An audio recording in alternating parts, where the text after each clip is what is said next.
So if you could be here around 9, that would be great. Okay? Well, listen here. Hello, and welcome to 90 Day Fiancé Okay. I'm Mr. O, and today, Miss H and I will be discussing Part 5 of a Season 8 tell-all of Happily Ever After.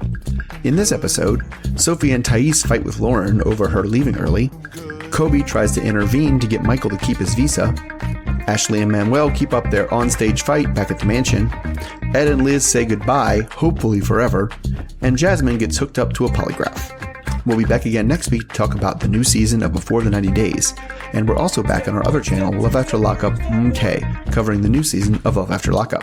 Alright, thanks for listening, stay safe, and enjoy! Hello, Mr. O. Hello, Miss H. How are you today? I'm tired because today was my first day with students in the room, and so I had to I've got to get used to my schedule this year is all my classes are in a row, so I'm just on stage, for lack of a better term, for 6 straight hours. So that's tough, and I got to get used to it. Yeah, definitely. So we've made it. We are just beginning our school year. We are just ending this season. So let's get started with a couple that was barely in this one, but still kind of doing the same old thing. Mm-hmm. So Sophie and Rob, they're in the same room as she's trying to pack, and Rob is on the couch teasing her. Rob makes a comment about her going extra hard on Loren, which I guess we should have maybe started with that. And then Sophie says that Loren is fake, and the fact that she kept saying she was going to invite them all over, they both actually thought that that wasn't true, and yeah, it was kind of fake. Rob asks her how she's feeling, and Sophie says that she was overwhelmed and so mad at him. She feels better after some time. So Rob says that he feels better, but he hasn't felt like she cares in quite a while. Sophie says that their relationship hasn't been good for a long time, and she's just not happy the way things are. Rob says that they need help, and he admits that he didn't want to tell her, but he's actually been seeing a therapist. He's been dealing with a lot because of their relationship, and he thinks that they should both go to see a couples therapist. Sophie is willing to do what it takes if he is, and Rob kind of smiles. So we went from, I hate you, I never want to talk to you ever again, to, okay, we're going to try to make this marriage work, let's go to couples therapy. So, do you think anything's going to change? No, but I mean, it kind of has, actually, because didn't we have other situations where he wanted to go to couples therapy and she didn't want to? She refused. We don't need to do that. That's dumb. And it's at least that's a step. I think the couples therapy most likely is going to be, would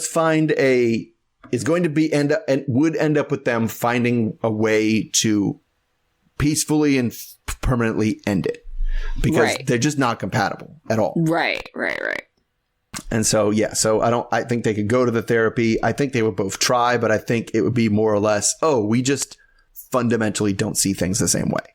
Yeah. And I mean, I think they have to be open to that. I think right now the problem is that they're kind of talking about therapy as this is going to be a fix. So they're still looking for fixes. Yeah. I don't think they're going to get what they think they're going to get out of therapy is my prediction. I don't know. I really don't know how they can possibly make it work. I don't, because I don't know what Sophie wants, and I'm not sure I know what he wants either. And so I don't know how you can give the other person that thing if it's not even clear what it is they want. Yeah. Definitely. I don't know. I kind of see that they're doomed, but I think they're going to drag it out. And maybe the therapist will help both of them conclude that they just shouldn't be together. And maybe the therapist will be on last resort, because I think that's probably what they're aiming for. Oh, gosh. That makes sense. But how many, I don't know, I'm just throwing it out there, but how many couples do you really think is last resort worthy at this point that aren't faking their way, to stay together, or other faking problems, or faking that, I mean, I could see a chunk of these. I could see them on last resort. I could see Ashley Manwell on last resort. Oh, gosh, that's true. Gino, Jasmin. Yeah. Oh, gosh. And then who knows what we got from people from the other way could be on it, right? because it's not just these people. I can see it. Yeah. All right. So speaking of, the thing we kind of brushed over at the beginning was this big quote unquote fight between Loren and really it was just Sophie and Thais. So we kind of started last year, Sophie and Thais making snarky comments about Loren leaving, which was weird to find out, like, as we watched this whole thing all the way through. They didn't even stay the whole night. It was just like for that evening. Like they left like 6 hours before everybody else. It wasn't like they left like 3 days before everybody else. So, Loren sits down to like listen to what they have to say. Oh, nobody came for me? Go ahead. Say, nobody asked me any questions. Ask me questions now. And of course, nobody really has any questions. Sophie just keeps saying it's not fair that we had to sit through all this stuff and nobody came for you guys. Nobody asked you any questions. And she's like, ask me questions then. If you were supposed to ask me questions, it was you. Ask me a question. Make it awkward. Make it hard. And like, Sophie just does not have any answers for that. She just kind of keeps going like, well, and she's like, give me an example of what you want. And she's like, well, you were just always like this and you just like that. And to the point where Loren like points at Rob and is like, I get it now. I understand your side of the story. Like, you are arguing against nothing. She's just really mad and is not articulating what is the problem at all. Right. So we also kind of get Thais coming in and we still are not clear on that. It was pillow talk. And she's like, you said all these mean things. He's like, mean things like what? Like you were talking about me. And she's like, what I got paid to do. Like, and also what she said was, you called me this and you called me that. What is this and that? Yes, you called me this, you called me that. Right. And it really just seemed like she didn't like that she seemed on Team John, right, at the time. Right. No, absolutely. And at this point, the argument just becomes stupid and circular, and they're really up against time to miss their plane. So Alexei just like is trying to get in between everybody and like usher her to where they need to go. We need to go, honey. All right, we're done. Okay, we need to go. So we do. And on the way out, they pass Angela, who's coming in. And she's like, Angela, the one time I wanted to see you to stand up and defend me and you weren't here. And she's like, oh, sweetie. And talks nice to Angela, and Alexei's still like, we gotta go. We're gonna miss our plane. We gotta go. So they kind of are on their way out again, and then Emily specifically leaves everybody else in the green room to come out and like apologize to them. It's gotta kind of be like, that was weird bullshit. She's like, I thought they had something like important to say, and they just yelled at you and had nothing. Like that was weird. That was weird and mean. That was kind of bitchy. And she's like, thank you. And then they leave and they were done. So, I mean, this seemed like a weird association of like, I wish Angela was here was not quite what I thought was going to happen. Yeah. This really made me hate Thais. And I would say she's been pretty neutral to positive this whole season. Sure. And then this, I was just like, what is your problem? Yeah. I mean, Thais just seems to be like, and this is, I think, her problem with John is it seems like she holds a grudge, right? Yeah. She was like, this person's on my shit list. And but what I don't understand is, okay, you're holding a grudge. She's on your shit list. Why didn't you do it on stage? Right. So that's one thing. And then also it's like, did you play back what she said? Because she didn't call you this and that. So what are you mad about? Yeah. It's like specifically, what did I say? And she's like, well, you just said these things and those things. And it's like. Yeah, she was exaggerating truth. But I mean, no, I can't even say she was exaggerating truth. She was making up her own reality. Because what happened, she says happened, did not happen. No, but they both were stuck in and they said it over and over and over again. You think you're better than us. And and that is and she was like, how, what have I done that makes you think that I think, and we're like, well, you just think you're better than us. And it was just like, how, what did I do? Anything that we've seen on this show, that is not the case. She definitely comes off as insecure. Oh yeah, for sure. Right. She doesn't think she's better than anyone. I get where I kind of get where, I mean, I understand Sophie's frustration that everybody was on this show. Everybody had to take all of this shit on stage. Everybody was crying. She's fighting, and they get and they get, according to her, a free pass. Now they get a free pass because they aren't shitheads. Right? And they manage to like not piss everybody off and not piss their partners off or not do anything that's so egregious that everybody on stage calls them out on it. And it's just, she just doesn't see that. She's like, no, you're on the show. You're supposed to get shit. And why didn't you get shit? That's not fair. And the reason you didn't get shit, you must be but you gave other people shit. So that must mean you think you're better than us. Well, I think also too is, we didn't see much of them at the mansion. And so they didn't bond with them as friends, because I would say that Loren and Alexei probably got the same type of edit as Emily and Kobe. Everything was fairly like, positive. Neither of them were being terrible people.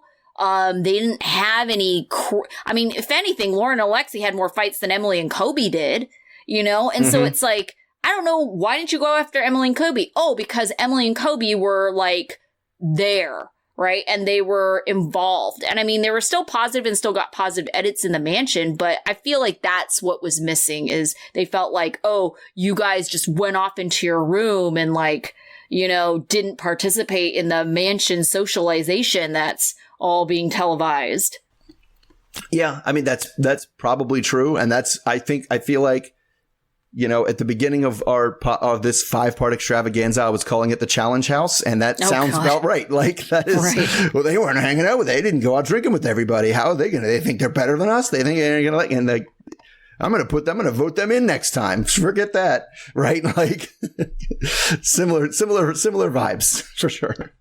Okay. So let's talk about Ed and Liz, and everything about the Tell More segment just was so cringy, but oh my God. Liz is bartending and making pickleback shots for Kobe and Patrick, and they're all gagging. They don't like it. Oh my God. The funniest part was as soon as she said it, like Patrick just got that like stare of like, oh God, it's going to be a night like that. Right, right. Well, he knew. Kobe didn't even know what it was. Well, he knew what it was, but as soon as she said, how about pickleback shots? He was like, oh, no night that starts with pickleback shots ever goes where I wanted to go. Yeah. So Ed is being sexist again, saying that men are problem solvers. And he says that you can't just try solve problems. You actually have to listen. Liz says that this is the saddest and easiest breakup ever for her. Later, when Liz wants to say goodbye to everyone, she playfully fluffs his hair. She tells us that even though Ed says that he still wants to be in her life, she wants this to be the last time she sees him. Ed has tears in his eyes when he makes a few jokes about stalking her, and she says that he's funny when they're not dating. They hug and Liz leaves. Ed says that he got the closure he needed, but it was hard. In the Tell More segment, we get Ed telling Liz a story about how he had a Polaroid of them getting engaged, and he left it somewhere because he was mad, and then it was returned to him because he remembered that Liz had told him never to throw it away, so he's giving it to her instead. And Liz is crying when she sees the picture. She says it's sentimental. Liz asks to keep it. Ed says if they got married, he would have destroyed her, but at least now he can be part of her life. Liz gives him a hug as Manwell mocks the fact that Ed could have a woman half his age but chooses not to. Liz is making tortillas to make tacos for Ed, and while she's doing this, she's crying. So she tells Ashley how she has a good man at home, but things like this make it easy for her to fall back into old habits. Liz jokes how she should have wore her wedding dress to the tell-all. Ashley tells her that Ed keeps making her look stupid, and she hopes that she never goes back. And so Liz kind of has an epiphany while Ashley says this and abandons making tacos for Ed.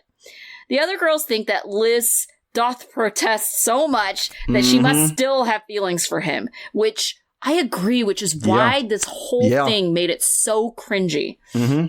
Off camera, it sounds like Liz and Ed were holding hands. So Patrick is spilling the beans, saying that if Jason saw what he saw, Liz and Jason would be done. Ed claims that if he wanted to close the deal with Liz, he absolutely could. Ew. Ed hands Liz his phone and asks for her to do the honors of unblocking herself.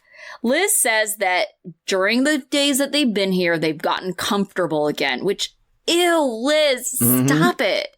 Liz says that she's had some of her best memories with Ed, which, what a sad life do you live where your best memories are with this guy? And this has just been the best few days. Ed says he thinks he's fixable, but it will take a while as he cries. Liz says that she will defend to the end that Ed is a good person. Liz appreciates the closure, but she loves Jason, and she knows she wants to spend her time with him, and she's okay with closing the chapter on Ed. Liz then sees that Ed has messaged her to tell her that he will always love her, and she owes him $50. All right, so do you think that Liz and Jason are going to make it after we've seen Liz with Ed? Not after he watches these episodes, no. Oh gosh, I know, right? Like, there was nothing that was, like, clearly like, oh, I think they might have slept together. But it was still, like... No. You clearly have feelings for him. You clearly have feelings for this guy. You clearly do. Like, and it goes back a few episodes. I feel like they've actually been doing a decent job at, like, setting this up. This whole time. Like in the first episode, she's like, oh, oops, I accidentally called you baby. Right? We had that. Right? We have them in the hot tub together where he's like doing this weird thing where he's like balancing a glass on his chest and she like picks it up and like shoves it in his face. Like they doing these weird flirty stuff the entire time. Right. And it's not him initiating it. Like there was one point where Ed was talking to somebody, I forget, and she just like came in out of nowhere and gave him like a hug on the shoulder. And I was like, that is weird. Right. To do with someone that I'm never going to see again after this. And I'm done. I need him out of my life. Like, I'm just trying to think. And again, I put it in my perspective of my people. If my ex was hanging around somewhere and, we were at a party together and I just out of nowhere, like came up and gave her like a side hug and was like, like that would not be okay. That would be bad. That would be weird. That would be very bad and very weird. Right. And so like the fact that she's doing that and she's making tacos for him, like it's right. Like to abandon the tacos, good idea. But like, why does someone have to tell you that you need to abandon the tacos? Yeah, it was very concerning. If I'm Jason and I see this, I have lots of things to say. Right. And yeah, the idea of it, she definitely gave off the vibes of still being into him, no matter how much she says she isn't. And it's just like, he has been the most awful person to you. He has said some truly awful things. I don't know how you can forget it, and then like actively want to be with this person. It makes no sense. And I do think she logically like recognizes that Jason treats her really, really well, but just like she's already gonna fuck this up just based on how much she's not over Ed. Yeah, that's probably true. It's just the only thing I can think of is that she shares his weird, corny but dark sense of humor.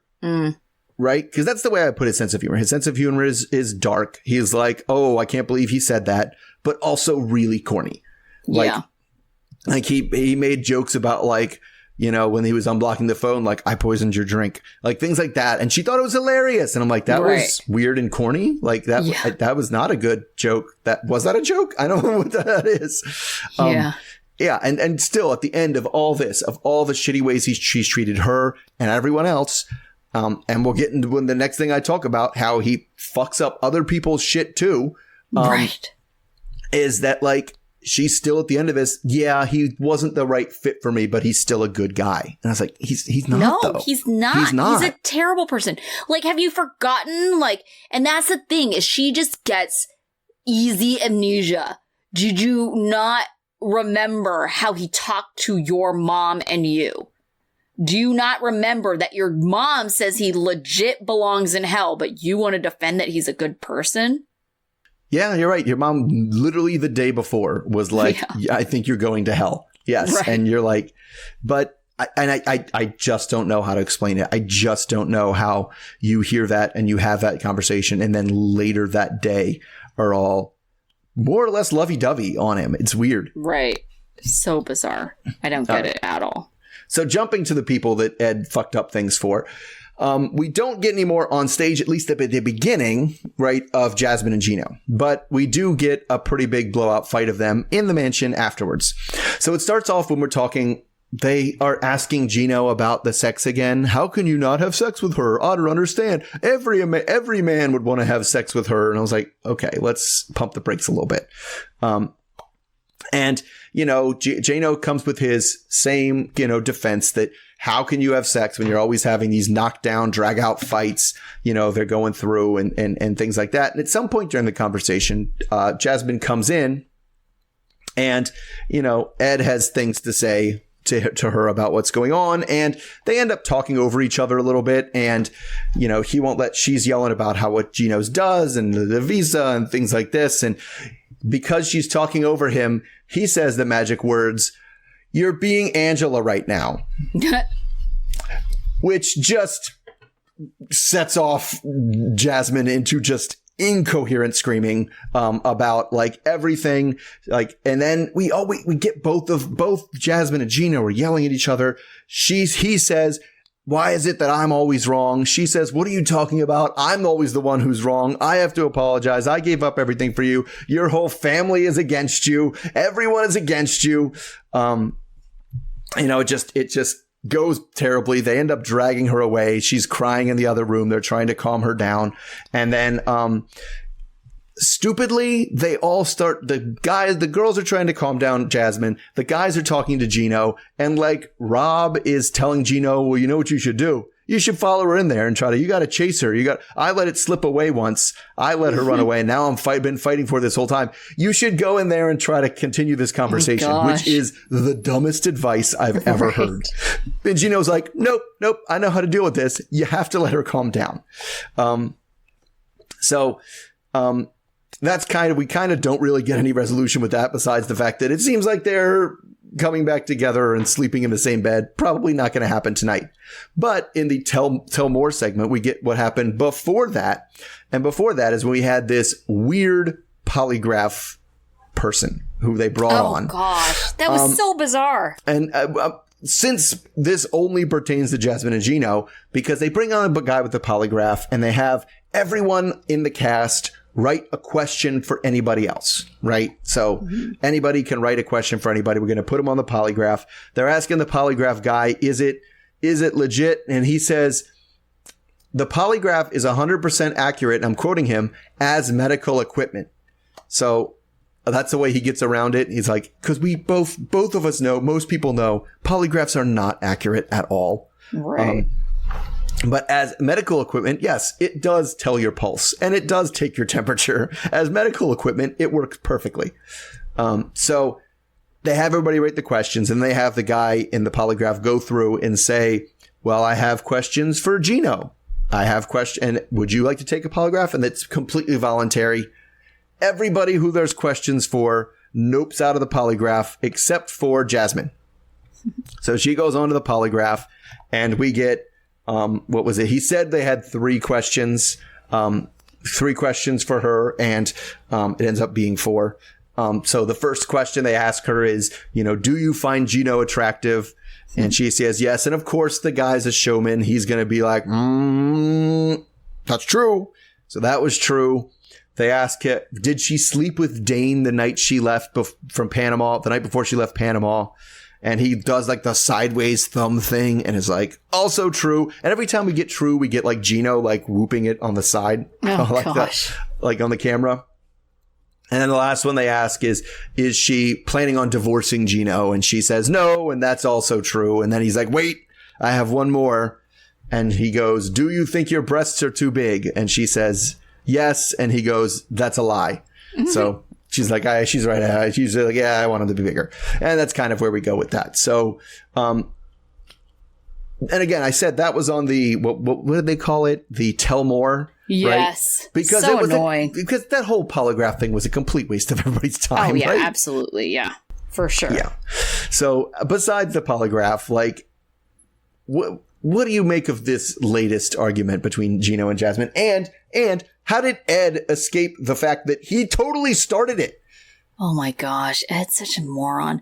But I think someone gave Jasmin some pretty good advice, or if it was just advice that was being discussed, but they were talking about putting a timeline on change. Yeah, that's true. Right? Yes. And she kind of said, okay, I give it, I forget how long she said, but it wasn't like a year. It was like 6 months. If things don't get better in 6 months, I'm leaving. So, you know, I think it's not going to get better in 6 months. I think as long as it stays the same, I can see her kind of putting off that date. Right. If it gets worse, then I feel like she will actually follow through with it. And I just don't see how things are getting better, or because, you know, it's like better for a day and then it goes back to, or if not worse than it was before. I mean, we saw it on just this tell-all. Yeah, it's just such small incremental getting better, followed by just a giant step back. Right. And it makes me wonder what Gino was so scared of with the polygraph, right? Like, I certainly have questions for him. Like, sure. Is he attracted to Jasmin? Yeah, I mean, I would not sit for the polygraph just because I don't believe its accuracy. And I believe it would say I was lying about something. And I believe Gino thought that this guy is going to say I'm lying about something that I didn't actually lie about just to stir up some shit. I think he didn't want it to go on record about his porn addiction. That could be it too. You know, so I think that he didn't want some of that stuff just to be on air and answered, you know? So I think he didn't want it. He was nervous that the porn thing would come up because that has definitely been a he said, she said situation. I would think that he would be worried about, you know, the question, are you using the visa to control Jasmin? I think he would be worried about that question. Well, I think the other question I'd have is, are you intentionally picking fights so that you don't have to have sex? Right. Yes. And that kind of goes along with, are you actually attracted to Jasmin? Right. Yeah. Yeah. Because I feel like at some point during Jasmin's crazy yelling, she said something like, you're just pretending to do all this nice stuff while we're here just so everybody gets on your side. Yes. Right? And she's not wrong. Don't think she's wrong about that. No, I don't think she's wrong at all. I mean, that's very insightful. Because it would sound more insightful if she wasn't like screaming it at him, but she's not wrong. Right. All right. So speaking of prolonging paperwork, Jasmin actually believes that Ashley has been intentionally prolonging the paperwork. They've had private messages, Jasmin and Manwell, in social media, and Manwell has asked that Jasmin delete the messages, and he said he would as well. Jasmin says that the messages were very innocent and he was just asking her about green cards and paperwork. Manwell said over these messages that he believed Ashley was trying to control him. Jasmin doubts that she was really that busy, just as Gino was using Summer as an excuse in her situation. In the van, Ashley tells Manwell that when he said he would maybe try and work on their relationship, that it really hurt her. Manwell says that he's not going to stick around if he can't work or help her make money, and he's unable to help his kids. He thinks that it's part selfishness on Ashley's part.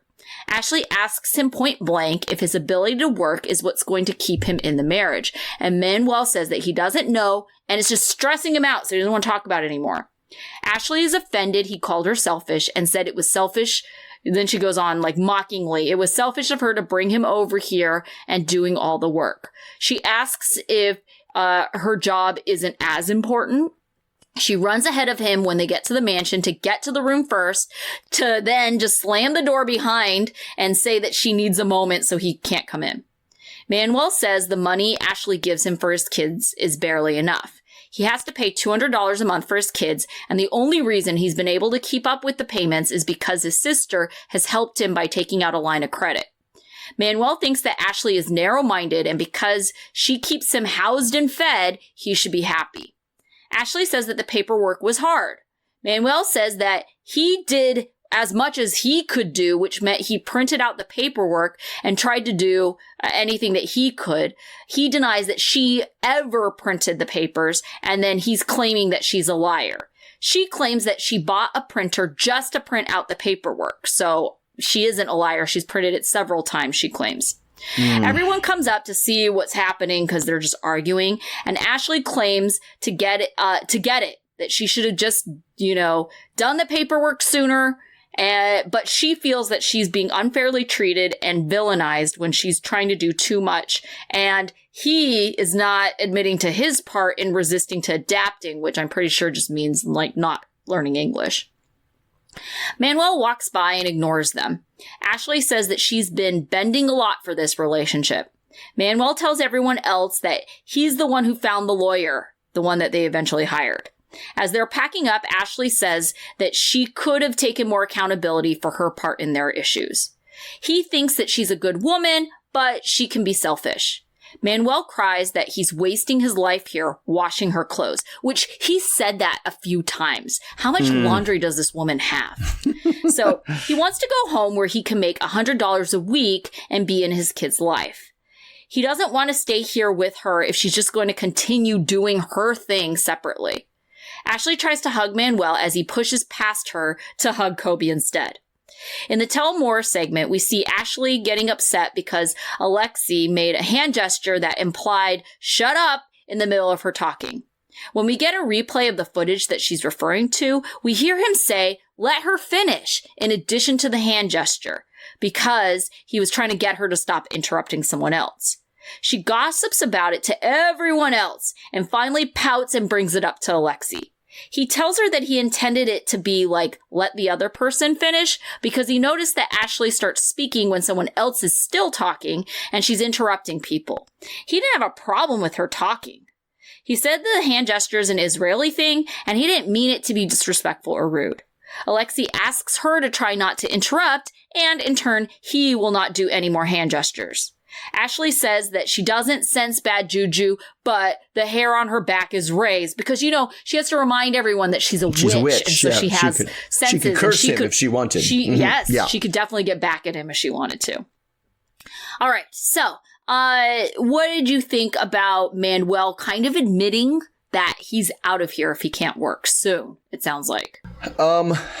I don't think that's unreasonable. It's pretty much the only thing he's consistently been asking for is to be able to work.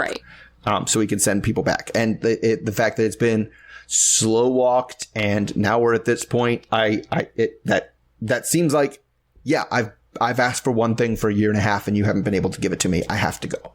Right. Right. I feel like she just never took him seriously. And I think that's indicative of their relationship is she's not listening to him, and not hearing what he says he needs in this relationship. I think she has one of those kind of attitudes where she's like, I know best and I know better. And so you say you need a work visa. I don't think you need to work. I think you need to learn English, right? Mm-hmm. I think you just need time to adapt. I think that, you just need to help around the house, and it's like she's calling the shots. Yeah, there's plenty of stuff that needs done here. Like, why do you need to work outside the house? Yeah. Yeah, you can just wash my never-ending pile of laundry, apparently. And that's, I think, what he means when he says selfish. I don't think he means necessarily that she's only in it for herself and she only cares what she can get out of it.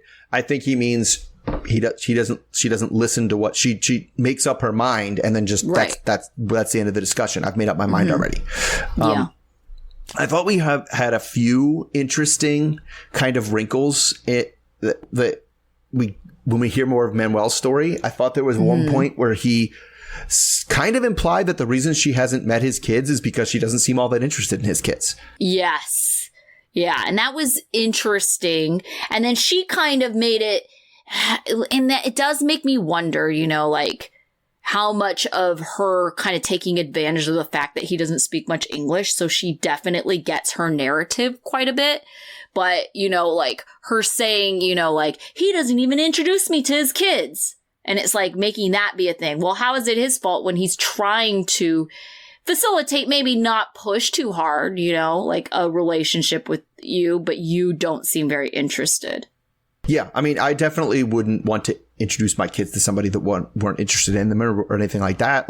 And so the first part would be, I'm going to talk about my kids a lot and we're going to see, kind of see how interested you are. And he's like, if that doesn't go. But then the other wrinkle I found is it's really hard to tell even who's right on the facts here, because there was something that happened that they both told a different story, and factually one of those two things had to happen. Did she print out the papers and give them to him or not? Yeah.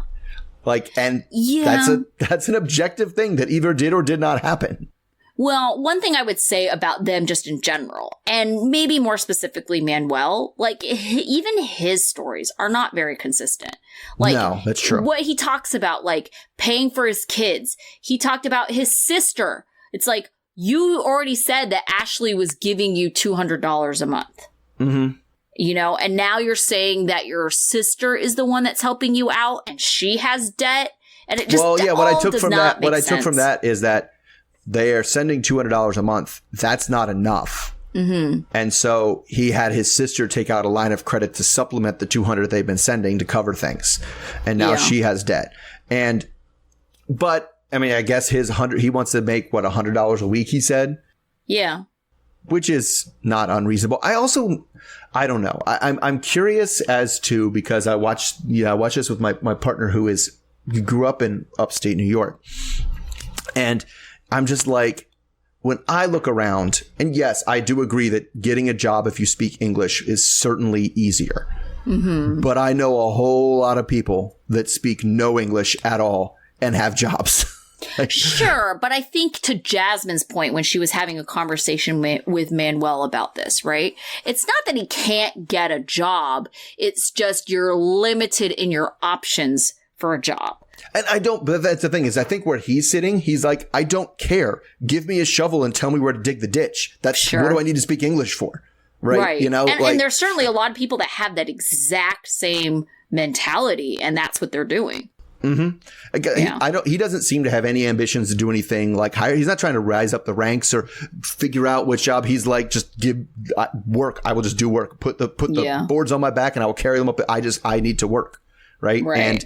And so he doesn't. I think that's part of it is he doesn't really see I can get started with work without speaking English because what I plan on doing it for my job requires none of it. But B, you know where I'm going to learn English? On my job. That's where I'm going to learn it. That's where I'm going to figure it out. That's where I'm going to talk to other guys and get better at English. I was going to say, if he's like, birds of a feather situation, then they'll probably be speaking Spanish. I don't know that he actually will. That's, I guess, my question. In where I am and where you are, for sure, there's tons of crews of people where everybody just speaks Spanish, right? Yeah. And that's what I'm saying. I don't know. When I talk to my partner, she grew up there. She's like, there's just not as many Spanish speakers up there. Right. And so it might be hard to find a crew where everybody speaks Spanish all the time. Yeah. Yeah. Probably not the best place for him, job market wise. All right. So I think we covered everything that was in this last episode. Well, no, we didn't, because we need to talk about Angela and Michael yet. Oh, right. They had an update. They had two things. So we saw two things with them. Right after Loren and Alexei left, we kind of got word that Angela was back in the building and Kobe wanted to say some things. Well, what it had come down to is she started yelling again about Michael and blah, blah, blah. And then it came up that she kept saying, I'm going to take back my visa. Yeah. Right. I'm going to take back my visa. It's not his visa. It's mine. I'm an American. It's my visa. And if I want to take it back, I'm going to take it back. And that part of the conversation really prompted Kobe to get up and try to shake Michael and be like, do not give her your visa. You hold on to that. It is yours. Do not give her your damn visa. And, of course, Kobe trying to do that angered Angela. So Angela, gives a lot of, I don't give a shit about you, Kobe, but then yells directly at Michael some more, Michael trying to calm down Kobe to be like things. So at the end of the day, Kobe just says, she's an ass. She's going to continue to, Michael's not as dumb as they think, as she thinks he is. But she's an ass and it's going to come back to bite her. Then we can get the update afterwards. We start at the very end of the episode. We have, Angela saying her worst fears come true, which it's all we get from her. Then we get Michael, who tells the story of how he more or less escaped her. Right? He said she was out doing something, and so that was his chance. And he grabbed his bag and his passport and not his phone, and just left and just started walking up the road. And he's like, he walked for hours up this dirt road or whatever, trying to get somewhere until somebody came by and he borrowed their cell phone and called some friends. And now he's away from her and living in an undisclosed location. I know, that's so crazy. Yeah, is that's where we're at now. And the things have been going on since then, like on social media and stuff. Oh, and, yeah. Yeah.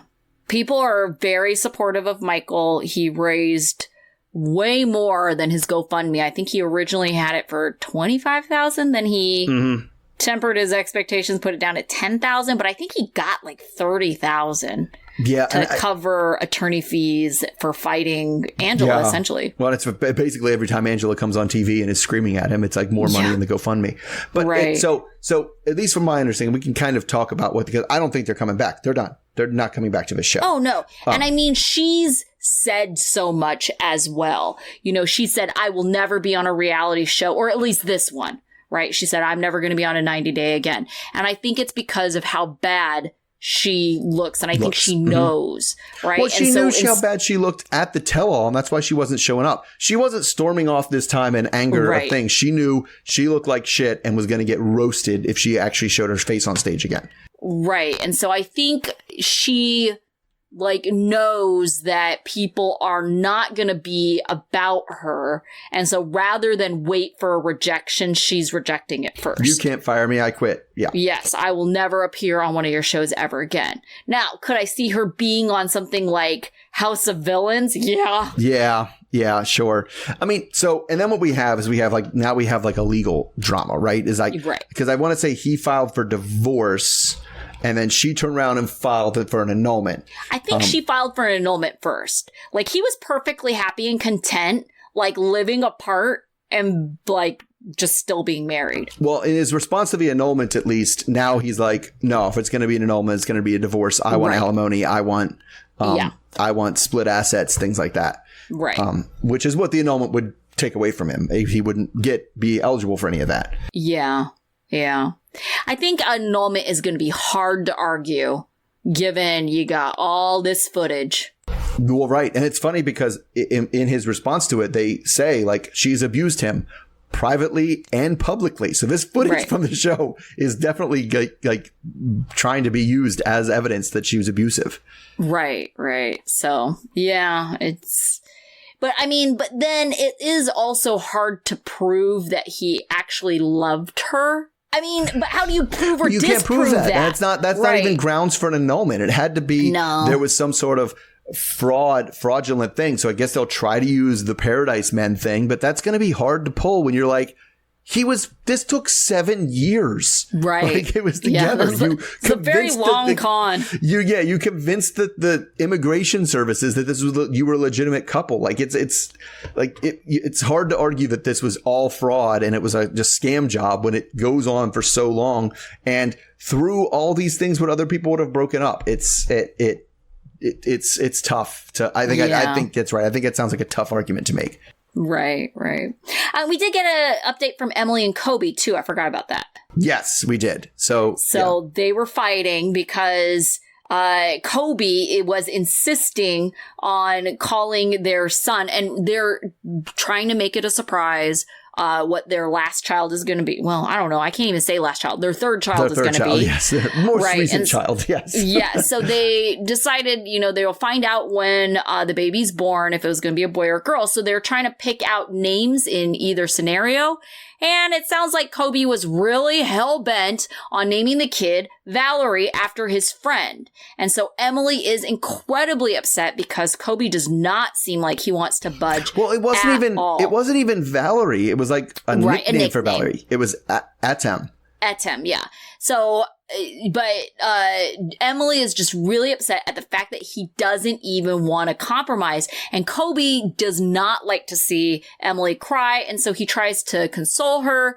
And he's like, well, we'll make this better. And she's like, well, if we still talked about the names. And it definitely sounded like he was trying to be nice about it, but it definitely sounded like he didn't want to budge. And so we do get the update that they had their baby. It was a boy, and his name is Atem. So it looks like Kobe won, and we don't really get any kind of indication if Emily came to peace with the name, but it wasn't the name she disliked. It was more what it represented because Valerie was not exactly her biggest fan. Right. Yeah. I get where that's coming from. I want to name the baby after someone that hates you and doesn't think we should be married. Like, yes. That seems like a bad choice. That seems like not ideal. Let's do something different. But yeah. So that's what we got from them. Right. Well, congratulations to Emily and Kobe. And we're at the end of the season. So it is time for our power rankings. I think we decided to throw in Mahmoud and Nicole, even though we almost forgot that they existed. Yes. Yeah. All right. So who is your number one? Number one, of course, being the person that we liked the most, best behaved person in the season. I said Kobe. Okay. He was just good. Like we went to Cameroon, we had things. I didn't think he did anything, broadly wrong. He was, it seemed good season for Kobe. Except for this name thing at the very end. This is one of those ones where we are going to have ones that are lower on the list and higher on the list. Right. But you're like, I forgot they did that thing like 18 episodes ago. Yep, that absolutely happens. Kobe was a little bit further down on my list because of said naming thing. I do like him. Like, he is a likable person. And the naming thing was the thing that stuck in my mind most recently. So, like I said, it's a little bit further down. But now that I do think about it, he really didn't do a whole lot that was bad this season. Yeah, and I think he was actually in the tell-all. He was a good peacekeeper between, like, everybody. Like, he wasn't... He was. Lorna, like, he wasn't, like... removed. Well, except for Michael and Angela. But that was only because... That was justified. Right. But that was because he was really trying to educate Michael. Okay. Right. I put number one, Alexei. And that's just because I really like the guy.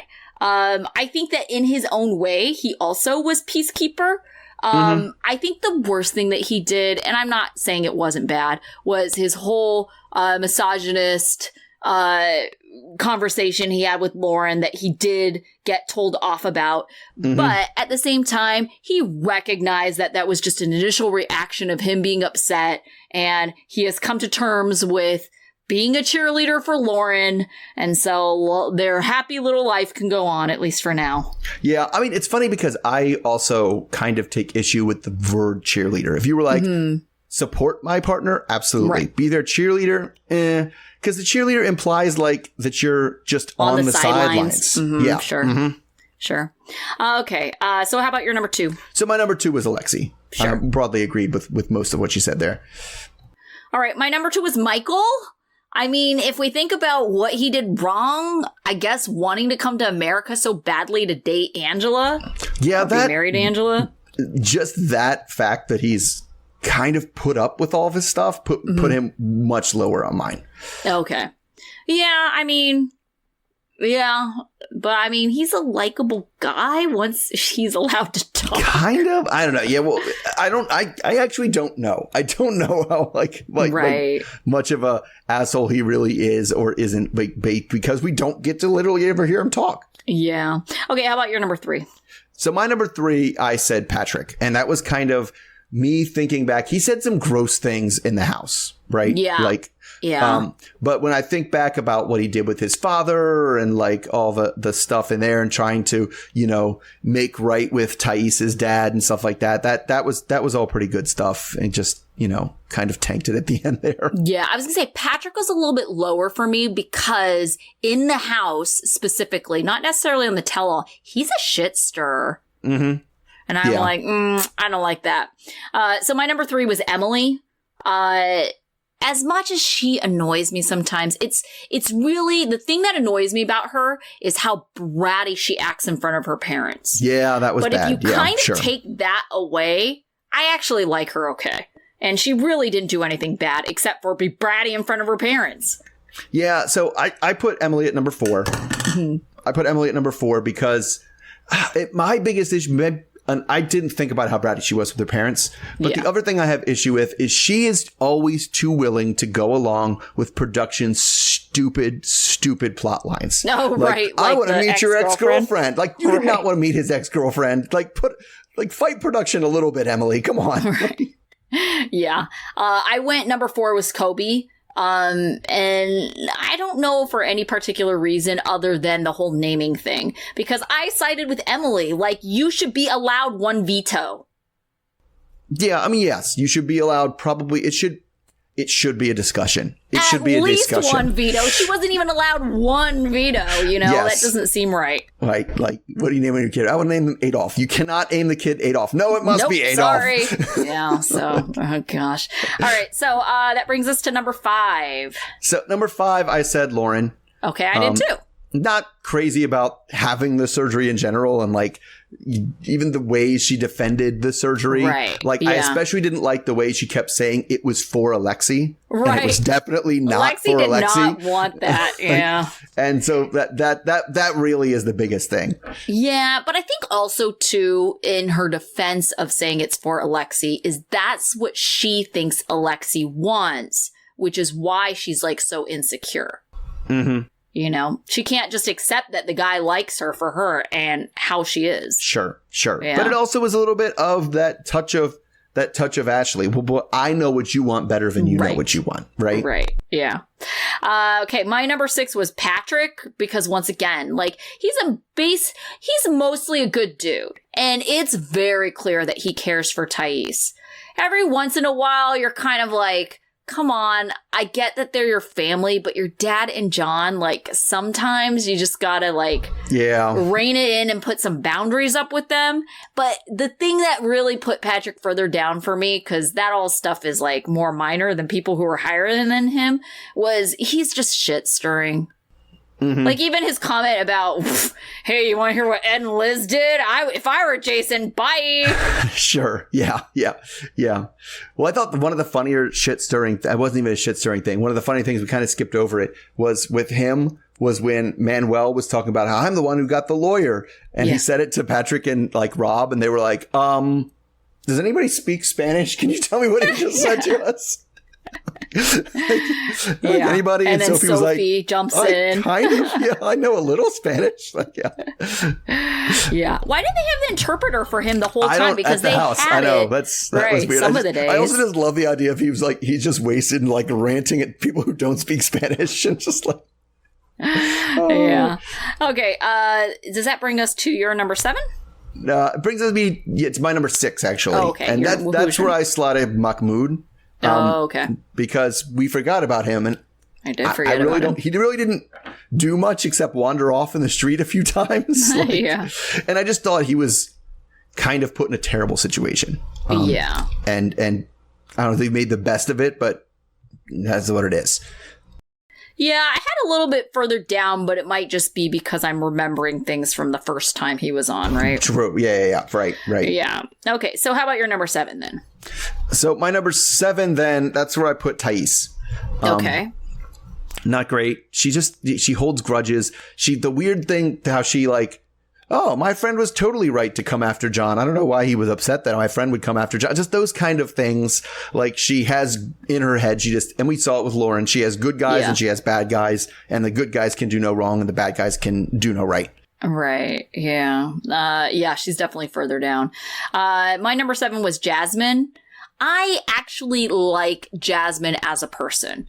Yeah. When she's being rational. Yeah. When she gets mad, she is very difficult because, I mean, as we saw, she says things that are outlandish, meant to get a rise out of you. Like, she never slept with Dane, but she said that to hurt, right? When she's mad, she's trying to hurt you as, like, using anything she has. So that is really bad, but she's also, I think she's funny. Yeah, she would be one of the more fun people to hang around with in the house for sure. Yeah. And I mean, she does have this caring side that you see with people that she's okay with, not Gino, right? But like how she treats everybody else, it's like, I don't know. There's just something there that I like about her. Yeah, no, I had Jasmin at number 8, right next one, and it makes me kind of feel like what she kind of could use is like anger management courses. Sure. Like anger management thing. Cause you can see what happens is she floods. And when she floods, it's not even, there's no filters between her brain and her mouth then. Right? It's just everything's coming out. Half the time, it's not even that coherent. And it's, exactly. Well, which tends to happen when you're flooding with anger and stuff. And so like techniques to like stop that from happening would make her seem like a much more rational person. Right. My number 8 was Manwell. For the most part, I have a lot of sympathy about his situation, but I do see what Ashley sees. There's something kind of shady going on there. And I don't know exactly what, and it's never been revealed what it is. So that's why I have him a little bit further down. Yeah, I mean, I put Manwell just a little bit further. I think we probably reversed these. I put Ashley next at number 9 because they're both to blame. And I do remember some of the nastiness, like refusing to give him his card when they were in New York and stuff like that. And that stuff is bad. But at the end of the day, like she cannot get what she has also repeatedly asked for from this guy. And so, but you know, she's Ashley. And honestly, I probably moved her up above Manwell on this ranking here just because I liked her on the tell-all better than him. She usually had insightful questions. She usually gave people good advice. Right. And when it comes to her own situation, it's a mess. Yeah, I will say one thing in defense, even though Ashley is much lower on my list, is the fact that she was able to say, you know, maybe I need to be taking more accountability for what I've done wrong in this relationship. That's growth, and I appreciate any growth that any of these people show. Because, I mean, more often than not, people walk away from this experience not thinking that they did anything wrong. Right. So, yeah. So at least I will give that to her. As evidenced by the people at the bottom of my list, for sure. Right. Who was your number 9 then? That number 9 was Ashley. Okay. So my number 9 was Thais.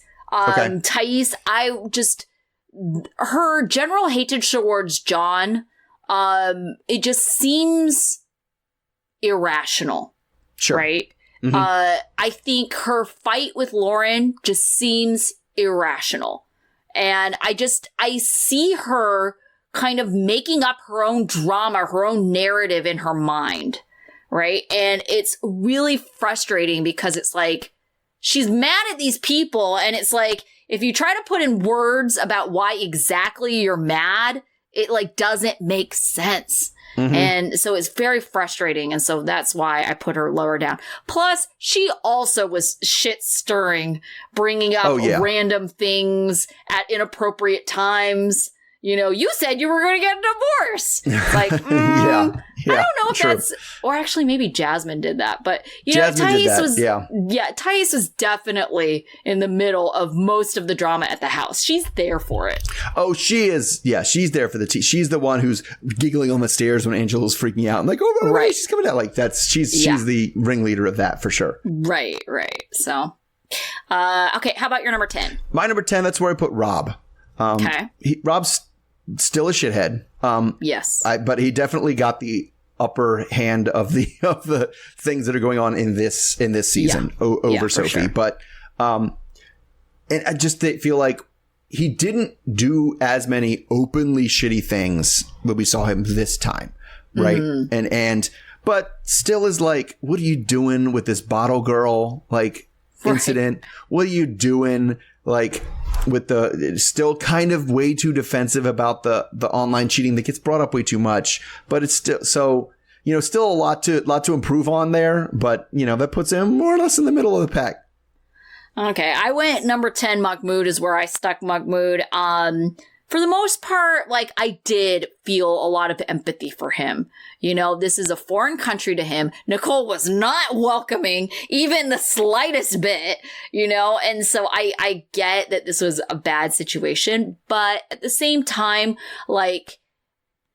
she didn't have to make it like this with him, but it's like, if he's not going to let go, things like how she dresses, I think that's part of the reason why it was so difficult for him being here. But then at the same time, she was not helping anything either. So I had him kind of in the middle there, 10 for me. Okay. All right. How about your number 11? Number 11 is where I stuck Manwell. And I just remembered all the times, his shadiness, he's hiding something. There's something there that's hiding that makes it go low. And it's kind of like sometimes it seems like Ashley is like going off and being all weird and crazy, but it's like, but he really is hiding it. And we saw him admit to lying to her like multiple times, like about like do you have a secret bank account? No, I don't. Why would I do that? Oh yeah, by the way, I have a secret bank account, like that I'm stating stuff up. It's like just, and we saw and the other thing that really moved him down farther for me is his constant threats to maybe I'll go back. Well, maybe I'll go back. Well, maybe I'll go back. And it's either you do or you don't, man. Like, stop maybeing this or using it as a threat to try to get what you want out of her. Yeah. Yeah. Okay. My number 11, I went with Liz. She's okay as a person. I hate that she loves Ed so much and she's just like a sucker for him and keeps on going back. I mean, that's really, if I were to identify, what did Liz do wrong? Do I believe her part in taco pasta? Sure. Mm-hmm. But you keep on coming back to this man and you have like amnesia of the taco pasta incident. The fact that he left you at the altar, essentially. It's like, what are you doing? Yeah, I have Liz a little bit lower. I'll explain when we get there. Okay. So you did your number 12? 11. You did your number 11. So moving to number 12. My number 12 is Sophie. Okay. She made absolutely no sense. No logical sense at all. Anything she did this season, even emotional sense. She can't decide whether or not she wants to be with this guy, but she clearly doesn't want to be with him. Right? Mm-hmm. Like she says out loud, I don't know. And I want to work on things, but all of her actions say, no, you don't. You don't want to be with this guy. Like you want to be away. And that incongruity is just like, well, why? What are you doing? Why are you stringing him along like this if you clearly don't want to be with him? Yeah. I went with Rob as my number 12. Mm-hmm. So Rob, he's annoying. He focused on the wrong things. I honestly feel like Rob tried to fix things. He just didn't know how. Right. And so in some ways, yes, he's the one who made it worse. But if you look at least his intentions were there. And I feel like he didn't get credit for that. Right. Yeah, I think his intentions are there. And that now, and every time he tries to do something, she brings up what happened before. Right. Yeah. Mm-hmm. And it's just unfair to him. But yeah. So Rob's at number 12. Okay, how about your 13? So my 13, I got 13 and 14 are both people who I ranked low for sticking with terrible people. So Michael is my 13. Okay. Because it's concerning the lengths and the strategies that this guy goes through to stick around with Angela when he's clearly being like the number of times people tried to help him and tried to bail him out, and his response is to, no, you shut up. No, you shut up. Shut up. Don't say anything. It's no, my wife. It's my wife. Because if he doesn't, she'll yell at him like, you didn't defend me. Right. And just the way he's had so many ways out of this obviously terrible situation that he is, for some reason, and maybe it is a slightly scammy reason, sticking around. And so I'm just not sure what's going on there. Yeah. My number 13 is Nicole. She was just shitty to Mahmoud. I don't know if she did anything positive this season, really, but at least she's not an overall terrible person. I'm not sure about that. Like, him terribly. We haven't seen much of her outside of. I mean, at least she got along with her friends. At least she had friends. That's more than we can say to a couple of the people. Yeah, a little bit lower down, sure. Okay. How about your 14? So my 14 is where I put Liz, coming with my thing. And the reason I put her that low is I feel like Liz is more in control of the situation than she wants anybody to believe or she wants anybody to let on. Sure. Right? When we see her and we see the part where, they're coming back to get the stuff and her mom's there and he says all kinds of nasty stuff. He says all kinds of nasty stuff because she leads him to it. Like she knows how he's going to react to what she says, but she's going to say it anyway. She's going to come in and flirt knowing how he's going to react. And so it's not only being, the way she keeps coming back to him and keeps being infatuated with him, but also the way she plays his games, like willingly and obvious and voluntarily plays his games. Right. Okay, number 14. Is that what your 14 was? That was Liz? my 14. That was my 14. My 14 is Ashley. So, Ashley, I just don't like her.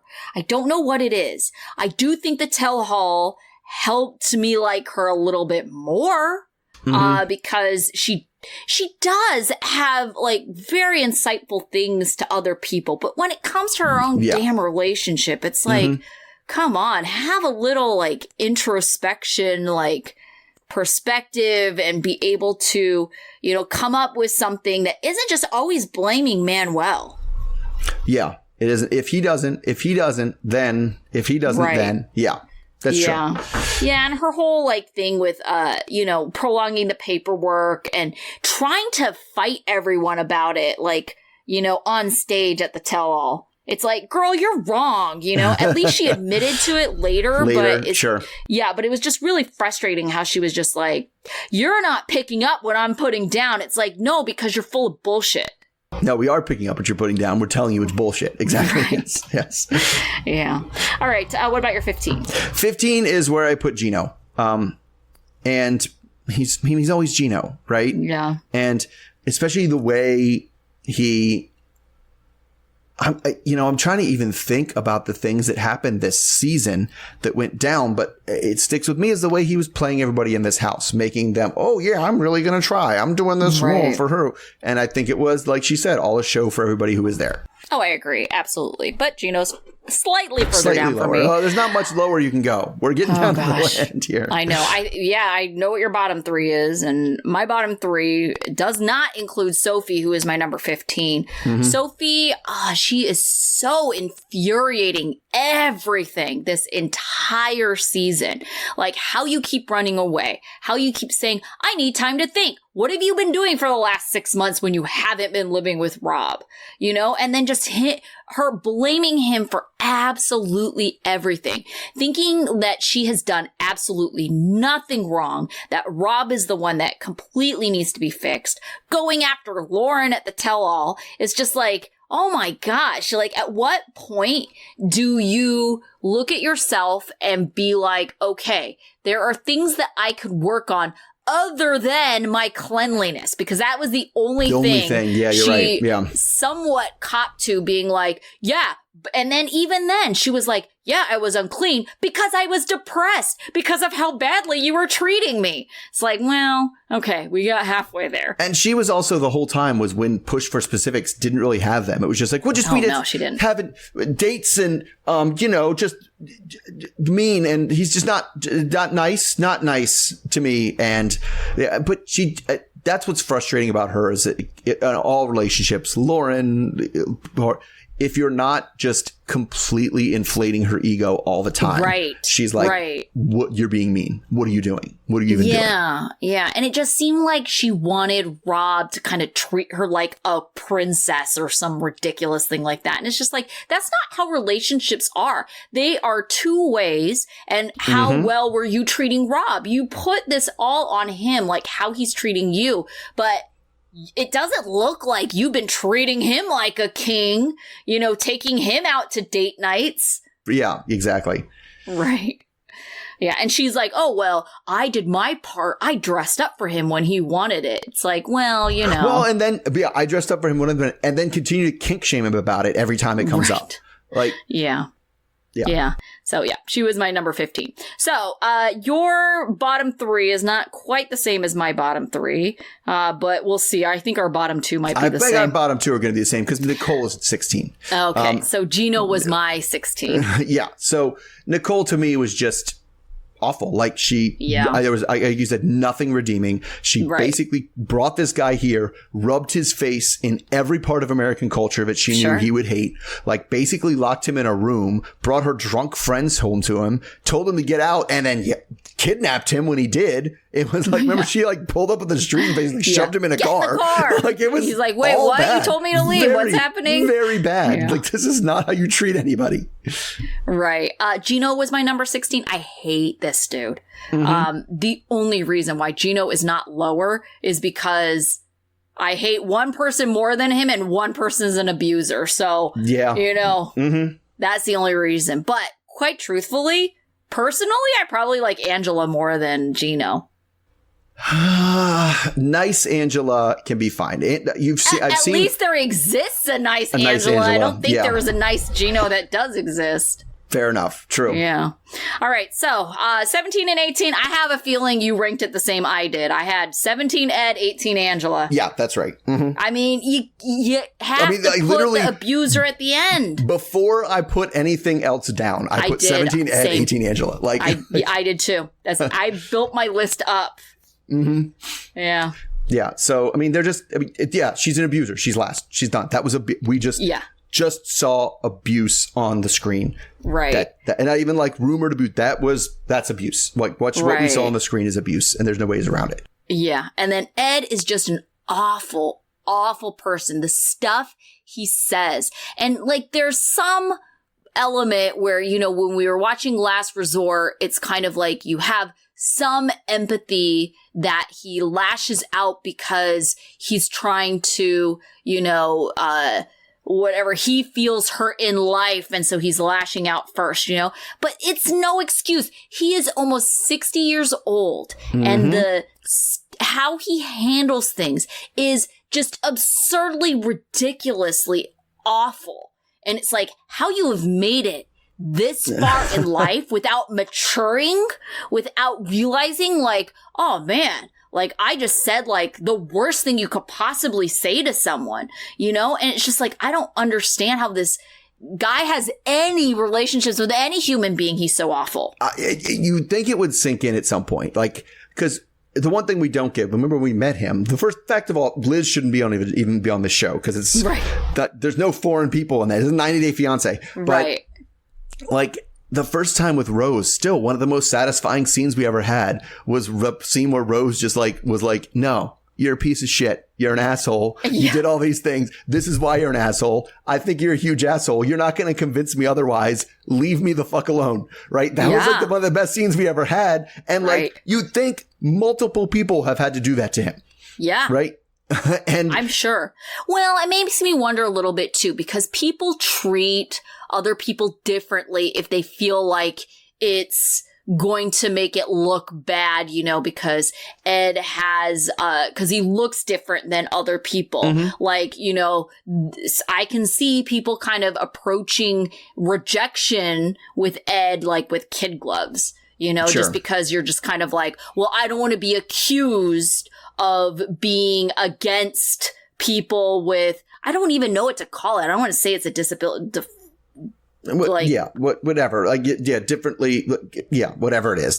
Say disability, whatever. Yeah. Right. But something that like makes him different from other people. And I feel like people are very conscious of that. So I'm wondering if, people don't fight back too much and he doesn't, have to get it dished back to him and people don't. But then it's like, why are you so terrible?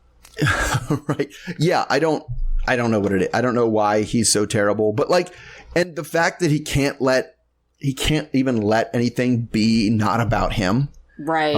We're in there because it very much reminds me of the part where we're in the, remember we're having a completely different conversation. He's like, hold on. I have something to say. I was accused of being a liar and I have the proof, and was like, and you're just like, this isn't we're not even talking about you right now. Yeah. Where is this coming from? Right. Oh my gosh. Okay. So we are closing up this season. Do you have a life lesson? I do. And it was kind of something I came up with. And this is most of it. We see this in a lot of couples. You see it in Rob and Sophie, Jasmin and Gino, over and over again, where people just always say they don't listen to me. Right. Mm-hmm. They don't listen. And it's a subtle difference that people don't sometimes confuse. They don't listen to me with they don't agree with me. Right? Yeah. And it's sometimes, yes, I heard what you said. I still don't agree with it. It's still wrong. It's still something we have to discuss. And it's not about maybe it was, and Ashley with her, you didn't pick up what I was putting down. It's like, yes, I did. I didn't agree with it. I heard it. I listened to it. So don't confuse listening with agreeing. Right. My life lesson is for people like Ashley and Gino who are putting things off. When you're trying to do something for your partner, you cannot procrastinate that because that's supposed to be like an act of service, and it's going to come off like you do not care about them if you are not prioritizing something you're supposed to be doing for the other person. Yeah, for sure. Yeah.